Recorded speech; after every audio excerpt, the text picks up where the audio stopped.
Hello students, welcome to maths class. Last lecture में हमने linear combination of vectors पढ़ा था और उसी से आगे चलते हैं हम। ठीक है, तो हमारे पास उस पर बेस एग्जांपल भी हमने किया था। हम और इसके एग्जांपल्स देख लेते हैं।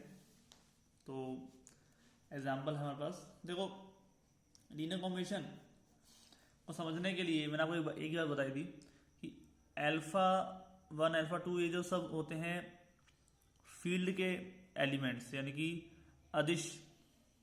ठीक है, और कुछ आपके पास होते हैं सदिश, alpha one v one alpha two v two plus. ठीक है, तो अल्फा वन अल्फा टू की वैल्यू चेंज हो सकती है, यानी कि एक वेक्टर के मोर देन वन, एक से ज़्यादा आप लीनियर कॉम्बिनेशन निकाल सकते हैं। ठीक है, यहाँ हम कोशिश कर रहे हैं और क्वेश्चन करके आपको समझ में आ जाए। तो क्वेश्चन है कि क्या सदिश समष्टि V3R में V बराबर 2 -5 एंड 3 को, ठीक है, को V1 equal to 1 -3 and 2, then V2 2 -4 and -1 तथा V3 इक्वल टू 1 -5 एंड 7 के एक घात संचय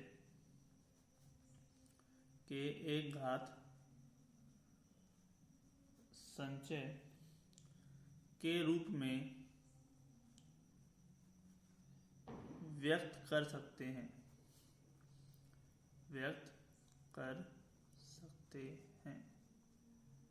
ठीक है, कोई दिक्कत नहीं। यहाँ पर देखिए क्या सदिश समष्टि V3R में V बराबर 2 -5 3, ठीक है, 2 है -5 है एंड 3 है। इसको हम इसके रूप में व्यक्त कर सकते हैं क्या?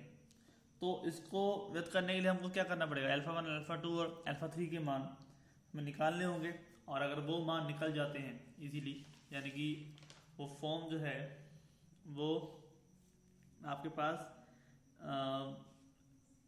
जब समीकरण जो बनती है वो इजीली सॉल्व हो जाए, सबके मान निकल के आ जाए, तो हम कह सकते हैं कि वो क्या कहलाएगा, एक संचय के रूप में व्यक्त कर सकते हैं। लेकिन आपको पता है हमने 10th क्लास में कुछ चीज़ें पढ़ी थी, जब लाइंस बनती हैं यानी कि लीनियर इक्वेशंस बनती हैं तो उनको सॉल्व करने के तरीके होते हैं। जैसे हम कहते हैं कि A1/A2 इक्वल टू B1/B2, याद है? B1/B2 नॉट इक्वल टू होता है तो यूनिक सॉल्यूशन निकलते थे। ठीक है, याद आ रहा होगा आपको। ऐसे ही A1/A2 equal to B1/B2 not equal to C1/C2 ये होता था। तो इनफाइनाइट मैनी सॉल्यूशन और नो सॉल्यूशन निकलता था, तीनों के तीनों नॉट इक्वल टू होते थे आपस में, तो नो सॉल्यूशन होता था। ठीक है, ये इनफाइनाइट। तो इस तरह से अगर फॉर्म बनती है, ठीक है, तो हमारे पास अगर सॉल्यूशन नहीं निकलेगा तो फॉर्म इस प्रकार से बनेगी कि वैल्यू बराबर नहीं होगी, या फिर आपस में सॉल्यूशन समीकरण बनाने के बाद कुछ भी उसका मेथड सॉल्व नहीं हो पाए, समीकरण ही ऐसी बने कि वो सॉल्व ही ना हो पाए, तो उसका मतलब वो सॉल्व नहीं सकती, तो वो एक संचय के रूप में व्यक्त नहीं किया जा सकता। ठीक है, तो हम कोशिश करते हैं, देखते हैं इसको। तो B बराबर alpha one V1 plus alpha two V2 plus alpha three V3। ठीक है, जहां alpha one alpha two and alpha three belongs to किसके है? F के। क्लियर? तो हमारे पास क्या है, V की वैल्यू दे रखी है 2 -5 एंड 3, ठीक है, equal to alpha one V1 का मान क्या है?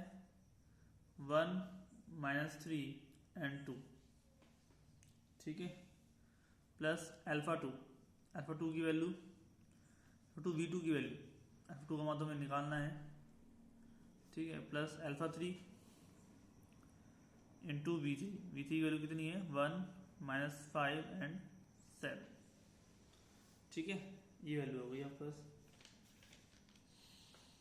अब हम सॉल्यूशन निकालते हैं तो क्या होगा, देखो अल्फा 1 यहाँ पर आ जाएगा प्लस 2 अल्फा 2 प्लस अल्फा 3, ठीक है, माइनस 3 अल्फा 1 और माइनस के 4 अल्फा 2, ठीक है, फॉर्मूला लगा दिया ना तो अलग अलग इक्वेशन बन गई, और माइनस के प्लस माइनस के 5 अल्फा 3 एंड 2 अल्फा 1 माइनस के अल्फा 2 और प्लस के 7 अल्फा 3, राइट, कोई दिक्कत नहीं, ठीक है, इजीली हो गया था। तो हमको जो 3 इक्वेशन जो बनी है हमारे पास वो अलग अलग निकाल लेते हैं, क्या क्या बनी है। देखो alpha 1 plus alpha 2 plus alpha 3 ये किसके इक्वल होगा, यहाँ पर मैं तो यहाँ पर जो है 2 जो बराबर हो जाएगा इसके, ठीक है, तो 2 इक्वल टू हो जाएगा alpha 1 plus 2 alpha 2 plus alpha 3 and ये हो जाएगा माइनस के 5 इक्वल टू माइनस के 3 अल्फा 1 माइनस के 4 अल्फा 2 माइनस के 5 अल्फा 3, ठीक है, ऐसे ही आ जाएगा यहाँ पर 3 इक्वल टू 2 अल्फा 1 माइनस के अल्फा 2 प्लस 7 अल्फा 3। ये 3 समीकरण आपके पास तैयार हो गई है, और इन 3 समीकरणों से आपको अल्फा 1 अल्फा 2 एंड अल्फा 3 का मान निकालना है, ठीक है, और इसको मान निकालने के बाद हम देख पाएंगे कि ये लीनियर कॉम्बिनेशन के रूप में बना है या नहीं बना है। तो हम क्या करते हैं, हम पास एक ही तरीका होता है, इसको 3 से मल्टीप्लाई करता हूँ, जैसे एक वैल्यू कट जाए और अल्फा 2 अल्फा 3 में कोई संबंध मिल जाए, फिर इसको 2 से मल्टीप्लाई करूँगा, इसके साथ में कैंसिल करके फिर दोबारा से अल्फा 2 अल्फा 3 को संबंध मिल जाए, जिससे हमारे पास अल्फा 2 अल्फा 3 के मान निकल पाए और फिर हम अल्फा 1 का मान निकाल लें, ठीक है। तो देखिए समीकरण नंबर 1 को मैं किससे गुणा करूँगा, माइनस के 3 से, या 3 से गुणा करके जोड़ दूंगा, एक ही बात है, ठीक है। तो समीकरण नंबर 1 को 3 से गुणा करके 2 में जोड़ने पर, ठीक है, तो ये जगह पर वहाँ पे 3 अल्फा 1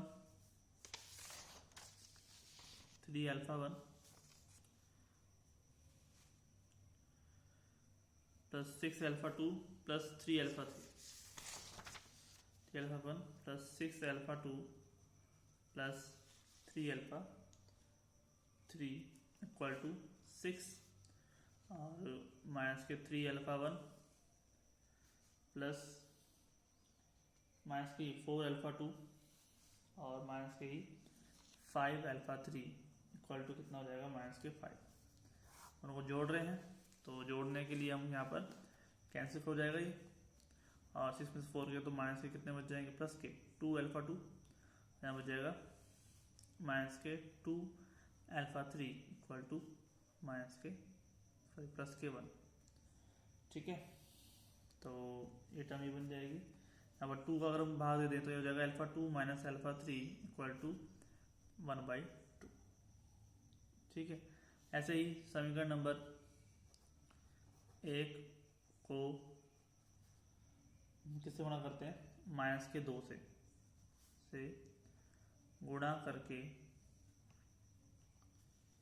3 में जोड़ने पर,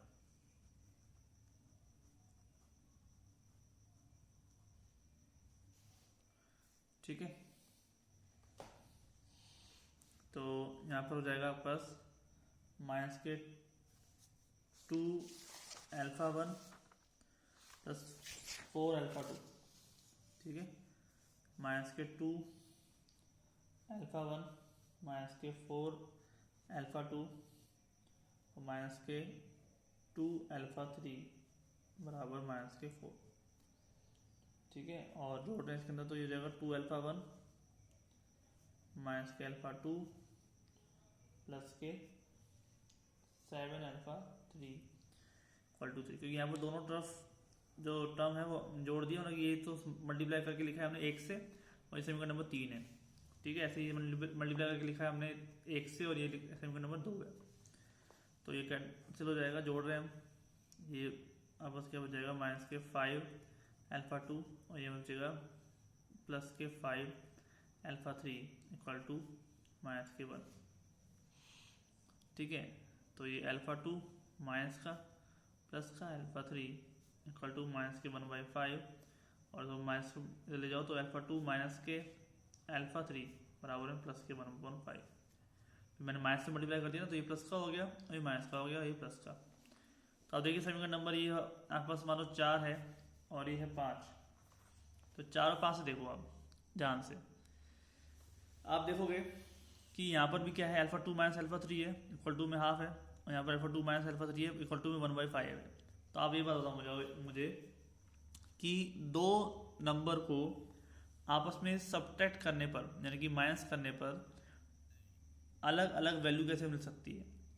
मान लो अल्फा 2 का मान और अल्फा 3 का मान यहाँ पर जो होगा वही तो यहाँ पर होगा, ये बात तो फिक्स है। वही जो समीकरण नंबर 4 में अल्फा 2 और अल्फा 3 का मान है वही इसमें होगा। मान लेते हैं हम अल्फा 2 और अल्फा 3 का मान अपनी तरफ से मान लेते हैं, मान लो 5 है और अल्फा 3 का मान 3 है या 2 है मान लेते हैं, ठीक है। अगर हम यहाँ पर हाफ भी लेना चाहते हैं तो उसका मान मैं यहाँ पर 5 और उसका मान मैं यहाँ पर 4.5 यानी कि 9/2 कर देता हूँ, राइट। तो तभी 5 माइनस 9/2 करने पर कितना आएगा, हाफ आएगा, लेकिन 1/5 तो नहीं आ सकता ना, राइट। 5 मान लो मैं यहाँ पर रखता हूँ 5 रखता हूँ मैं माइनस के 9/2 माइनस करता हूँ, तो तभी हाफ ही आएगा, 1/5 तो सकता नहीं है। तो ऐसे ही ये जो वैल्यू है दोनों तरफ सेम माइनस हो रही है, लेकिन रिजल्ट जो है उस अलग अलग दे रहा है, तो इसे हम क्या बोलते हैं, असंगत निकाय कहते हैं, जिसका कोई हल विद्वान नहीं होता, ठीक है। तो बस क्या हो जाएगा, हम ये कहेंगे कि समीकरण नंबर 4 या हम कहें तो 1 2 या 3 असंगत निकाय है, असंगत निकाय है, इसलिए 2 माइनस 5 और 3 को v1 v2 v3 के एक घात संचय के रूप में व्यक्त नहीं किया जा सकता, ठीक है।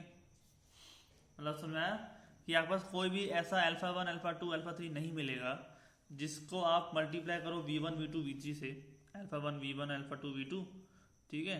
मतलब अल्फा कोई भी अल्फा 1 अल्फा 2 अल्फा 3 नहीं मिलेगा जिसको हम v1 v2 v3 जो हमको दे रखे हैं, तो वैल्यू हमको दे रखी है उससे हम मल्टीप्लाई करें और वो वैल्यू v के बराबर आ जाए, ठीक है। ऐसा कोई भी आपके पास क्या नहीं है, अल्फा 1 अल्फा 2 नहीं निकल सकते इसके, इसलिए हम ऐसा कह रहे हैं कि v1 v2 v3 के एक घात संचय के रूप में व्यक्त नहीं किया जा सकता। कौन, इस वाले v को हम alpha 1 into v1 plus alpha 2 into v2 और अल्फा 3 इंटू v3 के रूप में, या हम कहें तो एक घात संचय के रूप में व्यक्त नहीं कर सकते, ठीक है स्टूडेंट्स। तो ऐसा नहीं है कि हर बार आप जो भी सवाल कर रहे हो उसका रिजल्ट आए, ठीक है, ऐसा पॉसिबल नहीं है। हो सकता है वो रिजल्ट ना भी आए आपको, मतलब कि जैसे हम आपस में आया कि व्यक्त नहीं कर सकते हैं, तो ऐसे व्यक्त नहीं भी कर सकते हैं। तो वो आपको कहेगा कि क्या ऐसा हो सकता है, तो आप खुद बताएंगे कि हम इसको जांच करते हैं कि ऐसा हो सकता है या नहीं, ठीक है, तब हम गैस कहेंगे, राइट। मतलब इस तरह से आप पूरा प्रोसेस करके देखना है। ऐसा नहीं है कि हर सवाल जो है वो एक असंचय रूप में बन पाएगा। ठीक है स्टूडेंट्स, तो ये सवाल था हमारा जो हमने इसमें किया। ठीक है, ऐसे और भी क्वेश्चंस होते हैं, तो क्वेश्चंस तो काफ़ी हैं, मैं और भी क्वेश्चन आपको कराऊंगा। इसके बाद हम जो टॉपिक पढ़ेंगे वो पढ़ेंगे लीनियर स्पान, एक घाती विस्तृति। ठीक है, तो उसमें भी हम करेंगे। लेकिन स्टूडेंट्स ये देखिए कि ये सवाल मोस्टली आते हैं ज़्यादातर टाइम, और अच्छा टॉपिक है, करना है आराम से। कोई भी दिक्कत हो तो आप पूछ सकते हैं, उस चीज़ की कोई दिक्कत नहीं है। तो मेन पर्पस है आपका कि किस तरह से इनको सॉल्व किया जाए, वो आप देखें। ठीक है, तो मिलते हैं नेक्स्ट लेक्चर में। आज के लिए इतना ही, थैंक यू। एक बात और मैं बता दूं आपको यहाँ पर, हाँ, कि इस तरह की फॉर्म बनी है इसलिए एक असंचय नहीं निकला है। इसका मोस्टली निकल सकता था अगर यहाँ पर फॉर्म का जो रिजल्ट है यहाँ पे, मतलब यहाँ पर दो अलग अलग इक्वेशन बनती तो हम आराम से सोल्यूशन निकाल सकते थे, जैसे हम पहले वाले उसमें निकाला था। ठीक है, ऐसा नहीं है कि हर सवाल में ऐसा होगा। ओके, देन जिसमें होगा उसमें आप लिखेंगे कि हाँ एक असंचय के रूप में लिख सकते हैं। ठीक है स्टूडेंट्स, थैंक यू।